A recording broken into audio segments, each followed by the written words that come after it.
Hello प्यारे बच्चों, let's read the question. The question says study the circuit shown in the figure. Name the get that given circuit resembles.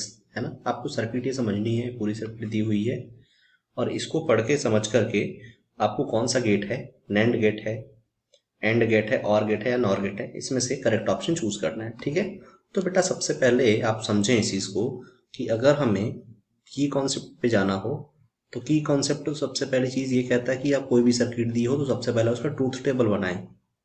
है ना, सबसे पहले उसका क्या बनाओ, ट्रूथ टेबल बनाओ. है ना, ट्रूथ टेबल फॉर्मेशन आपको आना चाहिए. ठीक है, ट्रूथ टेबल फॉर्मेशन आना चाहिए. अगर ट्रूथ टेबल बन जाता है तो आउटपुट निकल जाएगा. अगर आउटपुट निकल जाता है इसका मतलब क्या हो जाएगा, सर्किट का पता लग जाएगा. है ना, तो ट्रूथ टेबल का फॉर्मेशन आपको आना चाहिए अच्छे से.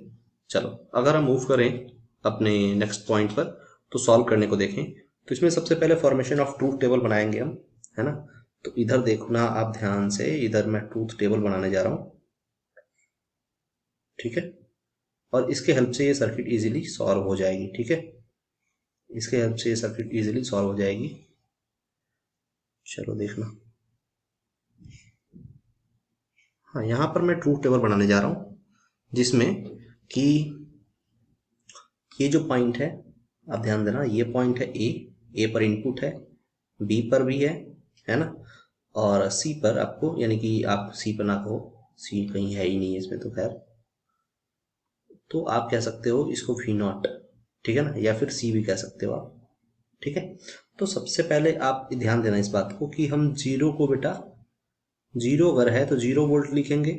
है ना, और अगर यहाँ 5 वोल्ट देख रहे हैं आप तो यानी कि प्लस जो 5 वोल्ट है उसको हम 1 लिख रहे हैं टेबल के अकॉर्डिंग. ट्रूथ टेबल में ऐसा ही होता है, जो वैल्यू इनपुट गिवन होती है उसको हम कोडिंग में, है ना, रिप्रेजेंट करते हैं. ठीक है, तो अगर इसको देखें अपन तो हम क्या ऑब्जर्व करते हैं कि सबसे पहले केस में क्या करो, ए को 0 कर दो. सबसे पहले केस में ए को 0 कर दो और बी को भी 0 कर दो. ठीक है ना, यानी ए को भी 0 कर दो और बी को भी 0 कर दो. तो जब ए और बी दोनों को 0 कर दोगे तो आप यहाँ से बात समझो मेरी, जब ए को 0 कर दोगे, है ना, तो ये भी 0 हो गया, ये भी 0 हो गया. तो D1 और D2 दोनों डायोड्स जो हैं वो शॉर्ट सर्किटेड हो जाएंगे, शॉर्ट सर्किट हो जाएगी. तो A B and A and B, इसका भी शॉर्ट सर्किट हो रहा है ना, और इसका भी शॉर्ट सर्किट हो रहा है, दोनों शॉर्ट सर्किट हो रहा है. और जब दोनों शॉर्ट सर्किट हो रहे हैं तो उस केस में क्या मिलेगा आपको, जो वी नॉट की वैल्यू है वो भी 0 मिलेगी, यानी कि ये रिजल्ट 0 आ जाएगा. दूसरे केस में अगर आप देखोगे बेटा तो ए की वैल्यू को 0 रखो, है ना, लेकिन बी की वैल्यू को 1 रख दो, तो ये क्या हो जाएगा, ए क्या हो जाएगा, शॉर्ट सर्किटेड, लेकिन बी क्या हो जाएगा, ओपन सर्किट.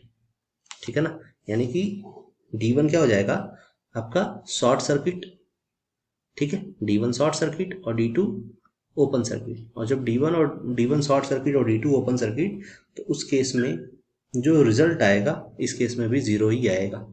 ठीक है, तीसरे केस पर आते हैं. तीसरे केस में क्या है, ए को आप क्या कर दो, 1 कर दो और बी को क्या कर दो, 0 कर दो. ठीक है, इस केस में ये क्या हो जाएगा आपका शॉर्ट सर्किट और ये क्या हो जाएगा आपका ओपन सर्किट. ठीक है ना, इस केस में भी रिजल्ट क्या आएगा, 0 ही आएगा. अगर फोर्थ केस में देखें अपन तो ए को भी 1 कर दो, बी को भी 1 कर दो, और इस केस में अगर देखोगे तो दोनों क्या हो जाएंगे, ओपन, ये भी ओपन, है ना, और ये भी ओपन. ठीक है, लास्ट केस में दोनों क्या हो जाएंगे, ओपन सर्किट हो जाएंगे. जब दोनों ओपन सर्किट, D1 D2 दोनों ओपन सर्किट, तो इसकी वैल्यू आ जाएगी 1. ठीक है ना, अब इसको टेबल के थ्रू लिख लेते हैं. तो अगर ये पहले केस में 0 0 0 था, दूसरे केस में आपका क्या हो जाएगा, 0 1 0, तीसरे केस में क्या हो जाएगा आपका 1 0 0, और चौथे केस में 1 1 1. अब बेटा अगर फॉलो करोगे ना तो ये कौन से ट्रूथ टेबल को फॉलो करता है ना, तो ये आपको पता होना चाहिए ये कौन से ट्रूथ टेबल को फॉलो करता है. तो इसका मतलब ये है कि ये C equal to A dot B को फॉलो कर रहा है ना. और C equal to A dot B का मतलब क्या है, देखो पहले केस में 0.0 0, 0.10 1.00 1.1 1. ठीक है, तो यानी इसका मतलब कौन सा गेट है, ये है बेटा एंड गेट. ठीक है ना, ये किसका सिंबॉलिक रिप्रेजेंटेशन है, किसका इक्वेशन है, ये एंड गेट का. So your second option will be correct for this question. I hope you understood it well. All the best.